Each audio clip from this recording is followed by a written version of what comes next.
everyone, I'm Kara Carlson, your host for today's webinar, The Impact of Diversification. Joining me is Ross Cutler, a Senior Relationship Manager at AAFMAA Wealth Management and Trust. We have about 30 minutes of slides for you today, and then we'll leave plenty of time for your questions. Since you are muted, please ask your questions by typing them into the questions block on your screen. This monthly webinar series is brought to you by AAFMAA Wealth Management and Trust. We are AAFMAA's trust company. AAFMAA stands for American Armed Forces Mutual Aid Association and is the longest-standing not-for-profit association that empowers military families with affordable financial solutions. We accomplish this by being the premier provider of financial planning, investment management, and trust services for the military not-for-profit. Also, as a trust company, we have an additional legal obligation to act as your fiduciary, which means we only act in your best interest and for your benefit. Here's an important disclaimer. This presentation is educational. It is for general information only and is not specific investment, legal, or tax advice for any of you individually. Do not rely on this presentation alone to guide your financial planning decisions. Since each individual situation is unique, your needs for financial services will differ. For individual advice, please contact us directly. We produce this webinar series in-house with our own professional staff as a service to our members and to help them better understand the resources that are available to them. In this case, today's presentation highlights some of the techniques used in developing a diversified portfolio for clients. In today's marketplace, diversification can help reduce risk while providing stable and consistent returns over time. By the end of this presentation, you'll be familiar with several concerns or considerations that can impact a portfolio strategy. I will now go ahead and turn it over to Ross Cutler, who will go over the agenda. All right, thank you, Kara. And here's our agenda today. We're going to review what it means to have a diversified portfolio, the various asset classes, industries, types of equities to incorporate into a portfolio to help, as Kara said, reduce risk and provide a stable and consistent return for your portfolio. So what are we trying to accomplish with diversification? We've all heard the common phrase, don't put all your eggs in one basket. And here we have a nice picture of that. But we do often hear analysts say, have a diversified portfolio, or we need to diversify. Today we want to break down the various levels of a diversified portfolio to really define what that means. When we're investing in different areas, we're using multiple financial instruments, industries, and other categories that react differently to events. And this is done in order to minimize risk and maximize return. So why don't we want all of our eggs in one basket? Here's a chart of different asset performances over the last 14 years. 2015 is actually a partial year in this chart. But if you look in 2000, commodities was the best performing asset. Then look at 2001. It was the worst. And then 2002, it was the best again. And then if you look all the way over to the last 2 years, it's been the worst again. Then look at 2007, emerging markets, best performer. 2008, worst performer. So focusing on a specific asset class can have significant returns. It can also have significant losses, and it creates significant risk. If you look at the diversified portfolio running through the middle of this chart in yellow and kind of circled in the white border there, you can see that over the last 15 years, 11 of those years have been positive. Now, I'm not saying it was the best performer, but you can see it's fairly consistent, stable return over the long run. You can also see 4 of those years were negative. Diversification does not guarantee a protection against the loss. It does not guarantee a return. All investing has risk. I think it's important to mention that there are times, like during the financial crisis of 2007 and 2008, when a diversified portfolio will still suffer a significant loss. When the entire financial market faces multiple events, even uncorrelated assets can suffer simultaneously. But how does a diversified portfolio react during those bad years? No one ever wants their portfolio to go down. However, over time, there will likely be periods when your portfolio does go down. We just mentioned the recent recession that hit in 2007, 2008. We mentioned that the diversified portfolio can provide a stable long-term return, and this chart shows it does protect on the downside as well. If you look in the top left, you can see the chart from 2007 to 2009. The diversified portfolio might have lost 30%, while the S&P 500 dropped almost 50%. So you can see the diversified portfolio provides considerable protection. It cut the loss almost in half. It doesn't guarantee a return. It doesn't prevent a loss, but it cut it almost in half. Again, look at 2000 to 2002. The S&P 500 lost 40%. The diversified portfolio lost 20%. Cut losses in half. Looking at the bottom row, center chart, 1980 to 1982. Major market corrections on this chart going back to 1977. You can see in 80 to 82, the diversified portfolio lost about 2%. The S&P 500 lost 15%. Each chart shows how a diversified portfolio can reduce risk, help provide investors achieve a stable return.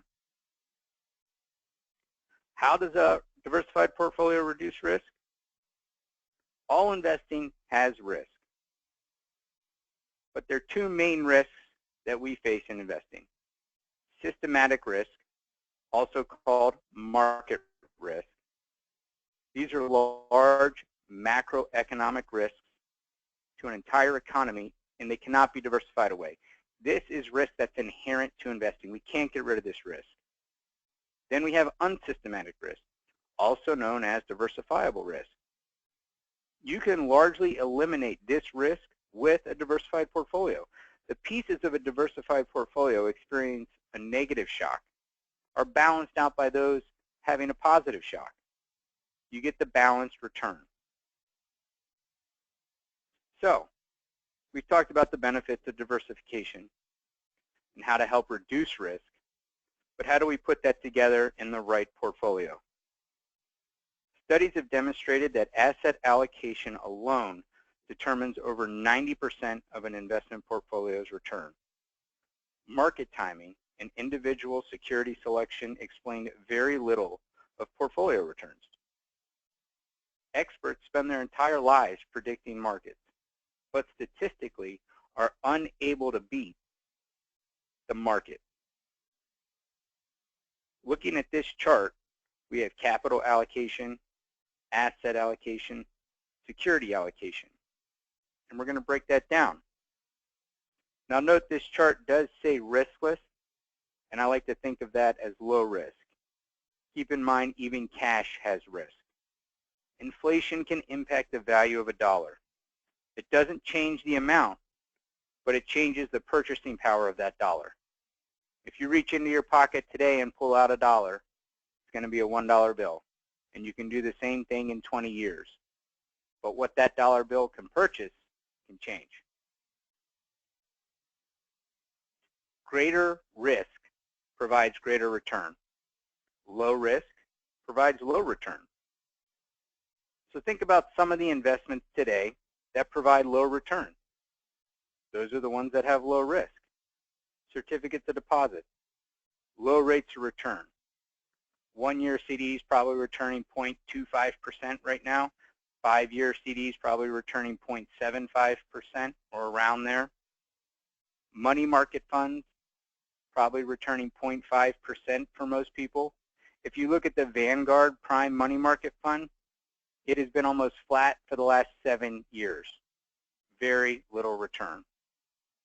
EE bonds, government bonds that are currently providing 0.1% for the next 30 years.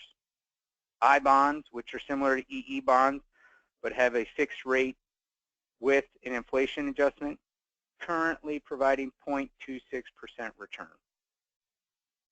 Treasury bills, notes, bonds, government issued, 3-month bills currently providing 0.26%, 10-year note 1.59%, bonds 2.3%. So still government issued, very low risk, very low return.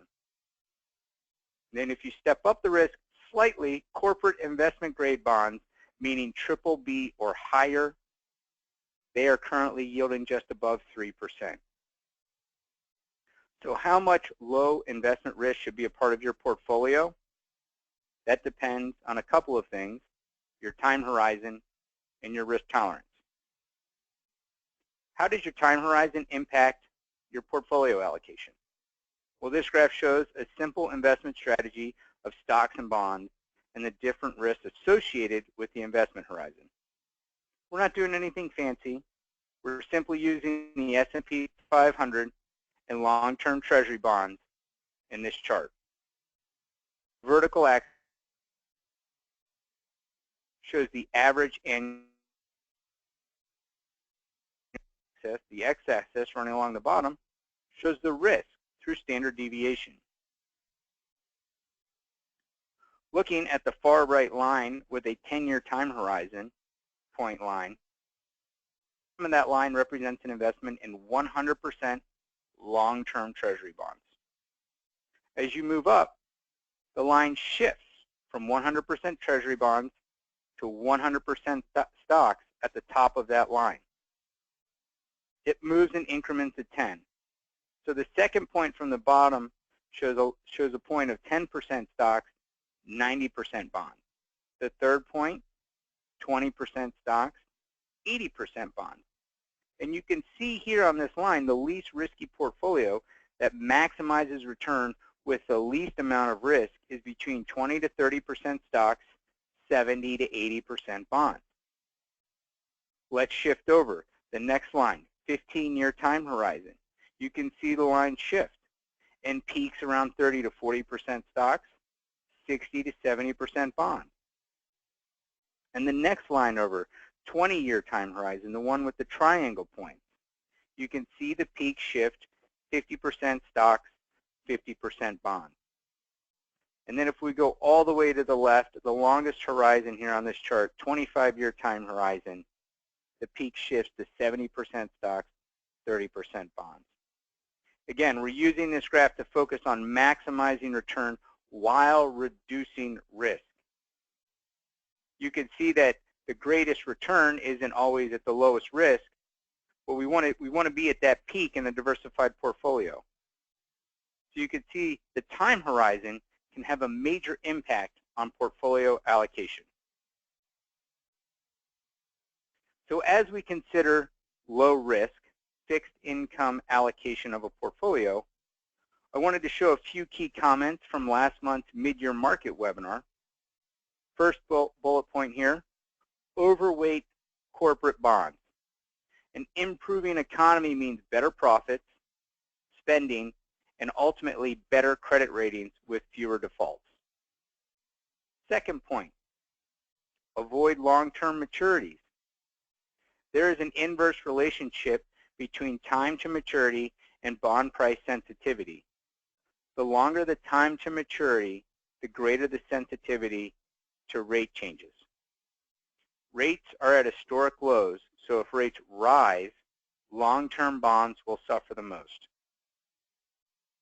Now, switching over to the equity side, or stocks, and moving towards a little bit more risky investment, here are some of the equity bullet points provided during last month's webinar. Overweight large cap stocks. Overweight value stocks. Maintain international exposure. And notice that the last comment from our portfolio managers, diversification works. How should we break down our equity portfolio? This picture right here is a style box that reflects how a portfolio can be allocated. We want to diversify our portfolio among large cap, mid cap, small cap. Those are the rows in this chart. We also want to diversify against value, growth. Blend is a little bit of the mutual funds, but those are the columns in this chart.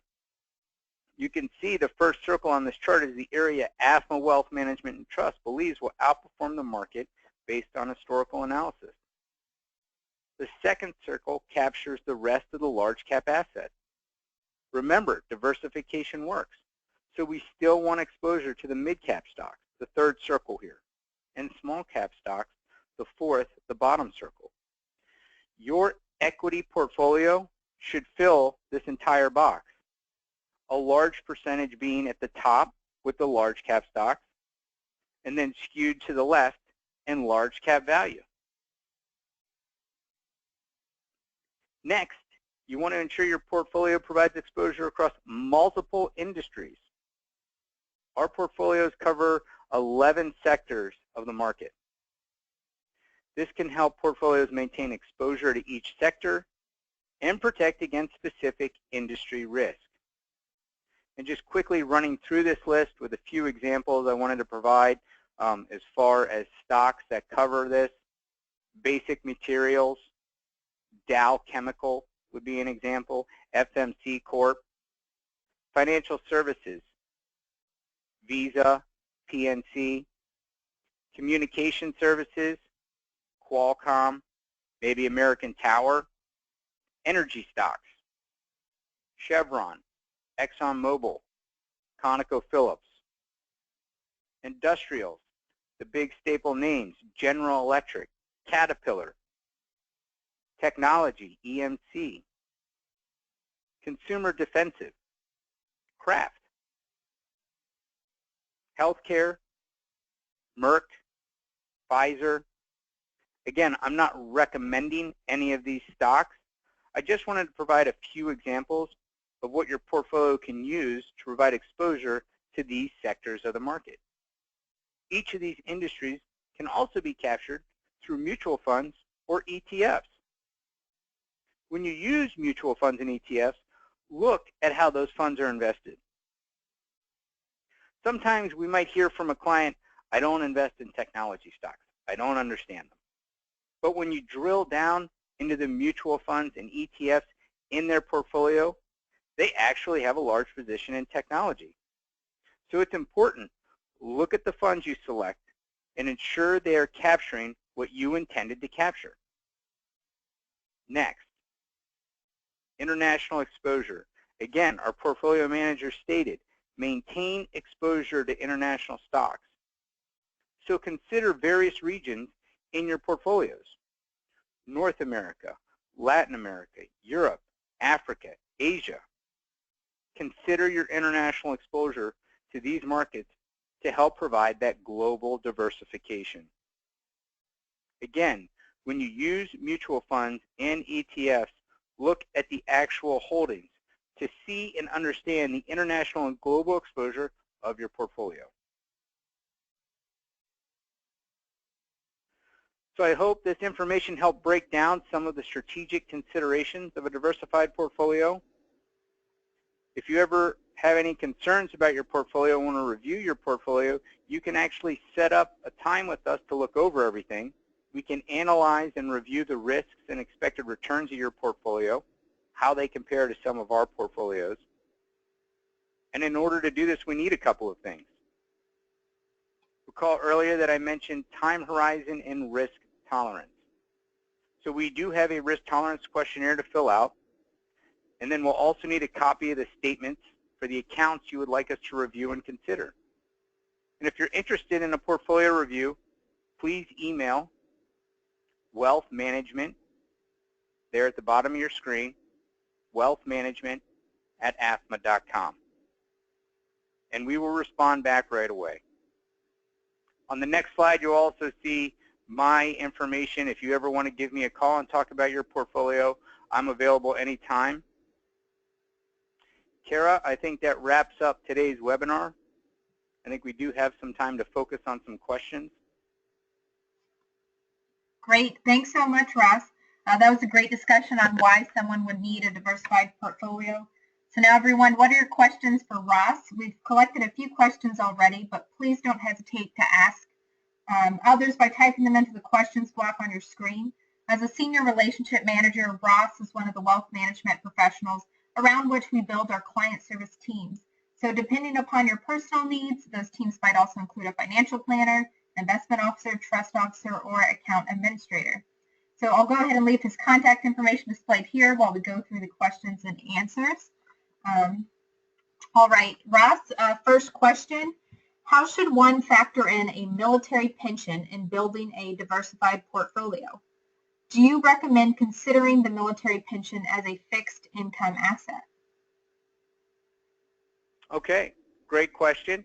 This does come up often. One, because we primarily serve the military, and two, it can really be treated differently. That's a personal consideration. When you look at the pension and you look at the typical financial models that you see today, whether it's online or through another financial advisor, maybe Edward Jones or Merrill Lynch or someone like that, they don't often consider a pension. And a pension can be considered a fixed income asset.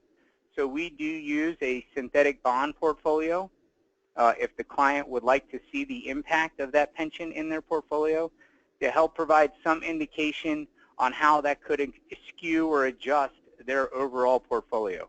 So yeah, it depends. You know, oftentimes clients don't want to use it at all. Sometimes people have buckets on how they want their portfolio invested.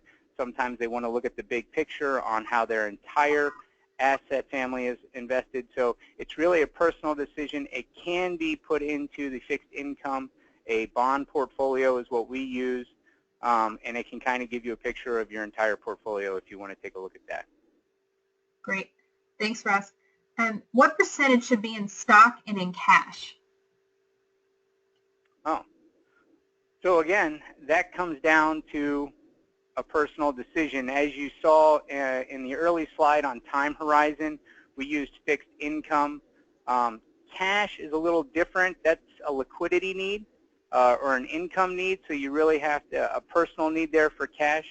We prefer to be invested. Most, 99% of your portfolio is going to be invested. That's our approach here. So we don't hold a large position in cash unless there's a specific need for a client to hold that cash.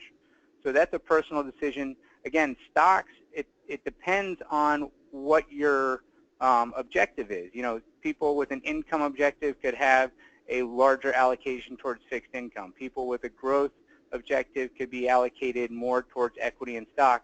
You saw that again in the time horizon where that had a huge impact on how equity was allocated to the portfolio. The 25-year time horizon was 70–80% equity and stocks, and then I believe the 10-year time horizon was almost 90% bond, or it was 80% bond. So big adjustment there on time horizon. And risk tolerance and your personal tolerance level to risk does have a skew on that as well.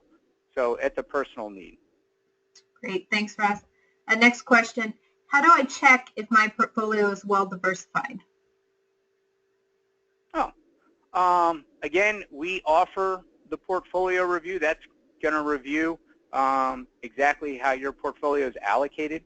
Diversification is a strategy. There's multiple strategies. The level of diversification that you're comfortable with, again, is important. So we can take a look at that. There's websites out there, Betterment, Wealthfront.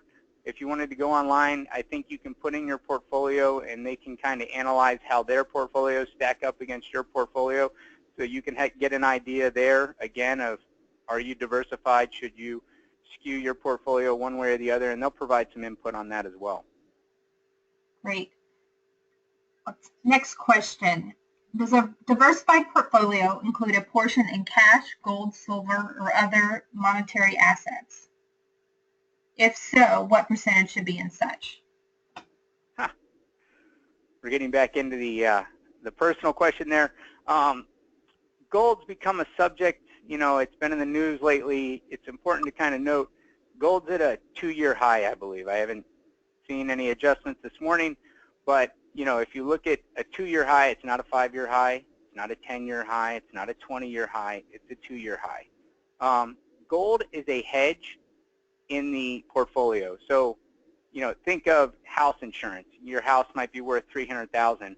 Are you spending $150,000 for house insurance to protect the house? That's a little steep for protection. So think of gold in the same manner. What do you want to do to protect your portfolio? When things get choppy, when the markets become unstable, that's when gold goes up. So we looked at the diversified portfolio, 11 positive years, 4 bad years. So 4 of those years gold would have helped. 11 of those years they would have hurt. Thinking of it that way, in an insurance perspective. So you want to keep the allocation of gold very low. You know, 1%. I don't want to give any guidance. It's a personal decision, but it should be very low, considering the use of gold in a diversified portfolio. But, you know, looking at it, that becomes a personal picture on what you're comfortable with as far as risk and return and how the rest of the portfolio is allocated. Great. Thanks, Ross. Thanks for everyone for asking questions. Those are some great questions. If we didn't fully answer your question, or if you think of another question later, please reach out to us at wealthmanagement@afma.com. So we'll go ahead and break here for now, but you can reach us whenever you need to. Please don't hesitate to ask for help. This is what we do, and we love it. This weekend, you'll receive a follow-up email with instructions on how to access a recording of this presentation. And you can always sign up for future webinars or review past webinars at wealth.afma.com. If you found this information useful, please share it with your family and friends. Our membership grows stronger every year because you introduce your eligible friends to AAFMAA. We hope you'll join us again in September. Thanks so much, everyone. Have a great day.